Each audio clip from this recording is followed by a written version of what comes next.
Oke, sekarang masih pasal 4 ayat 1 ya mengenai objek pajak ya. Mengenai objek pajak ya, bunga. Ya jadi kalau Anda berapa bunga itu juga termasuk premium, diskonto, dan imbalan jaminan pengembalian hutang. Jadi ini juga bunga juga objek pasal 4 ayat 1 ya, artinya tidak final. Emang sebenarnya bunga itu final atau tidak final sih? Halo? Recording in progress. Halo? Halo? Ya, Pak. Bunga itu sebenarnya final atau tidak final? Bicara bunga. Kan ini udah belajar pajak juga, udah belajar potput juga kan ya? Potput udah belum? Udah ya. Yang ngajar siapa ya? Pak Sugito kan, oke.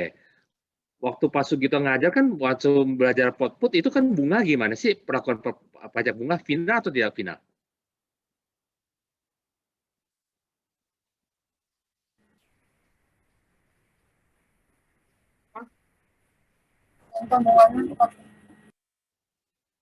Halo? Final atau tidak bunga? Penghasilan berupa bunga.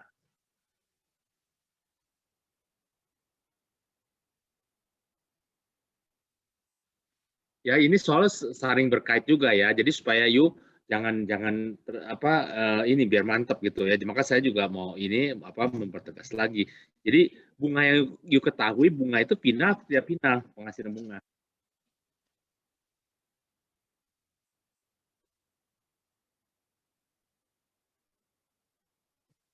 Halo, penghasilan bunga. Betul, jawabannya ada yang final, ada yang tidak, betul. Nah, sekarang yang final yang kayak gimana?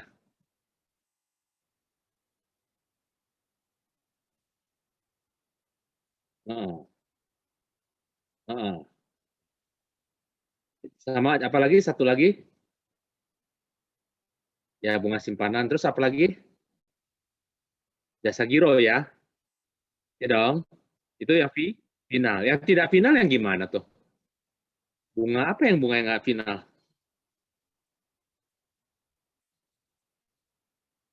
Bunga yang nggak final kayak seperti apa contohnya?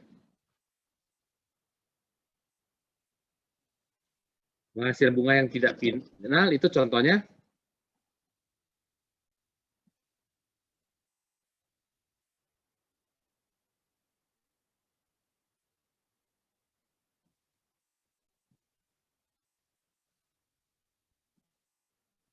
Bunga yang tidak final contohnya?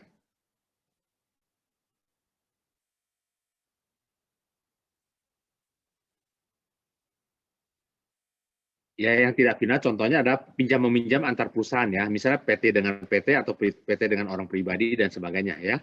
Oke.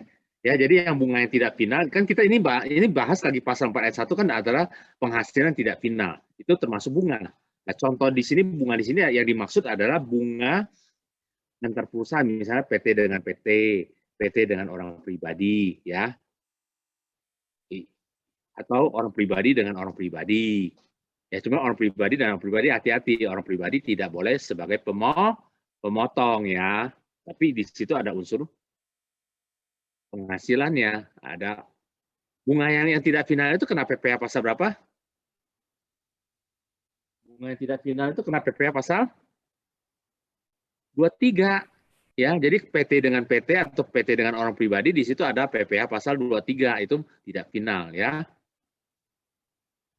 Nah, sekarang mengenai dividen. Dividen itu sebenarnya kalau kita bicara di sini pasal 4 ayat 1 itu objek pajak ya. Betul. Ini dividen ini kan ada sedikit mengalami perubahan ya. Udah dibahas sama Pak Sugito belum? Halo? Mengenai dividen ada dibahas sama Pak Sugito?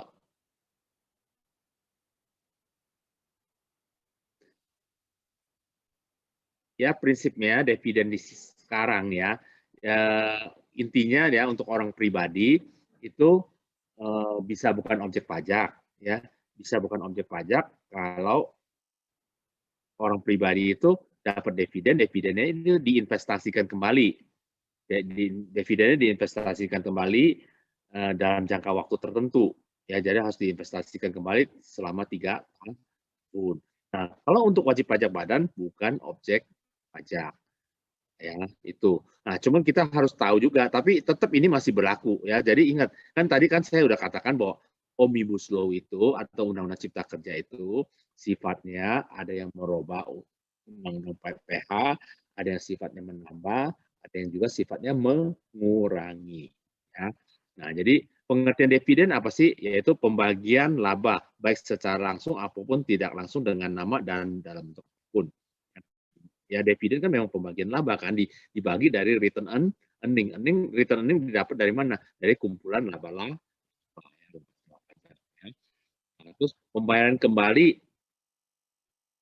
kembali karena likuidasi melebihi modal yang disetor. Nah, jadi kalau perusahaan mau dibubarkan, berarti kan para pendirinya akan dapat pengembalian modal kan. Nah, kalau pengembaliannya lebih besar dari modal disetor kan berarti itu adalah ada dividen, ya.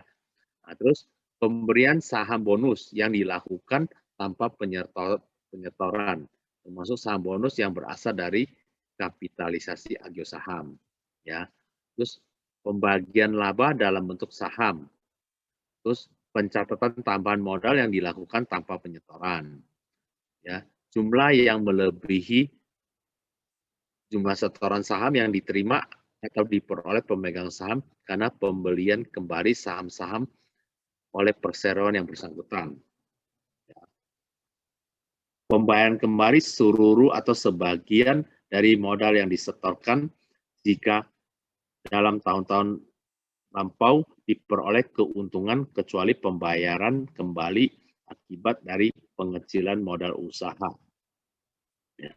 Pembayaran sehubungan dengan tanda laba termasuk yang diterima penebusan tanda laba. Terus bagian laba sehubungan dengan kepemilikan obligasi, bagian laba yang diterima oleh pemegang polis, pembagian sisa usaha kepada anggota korporasi, pengeluaran perusahaan untuk keperluan pribadi pemegang saham yang dibebankan sebagai biaya.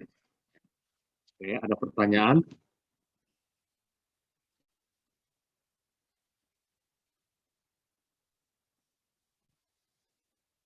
Oke, kalau nggak ada, yang berikutnya, penghasilan berikutnya adalah loyalty. Ya, loyalty juga kena, berarti bukan objek pajak yang tidak final. Ya. Pengertian loyalty apa? Yaitu hak hak atas harta tidak berwujud, misalnya hak pengarang, paten, merek dagang, formula, atau rahasia perusahaan.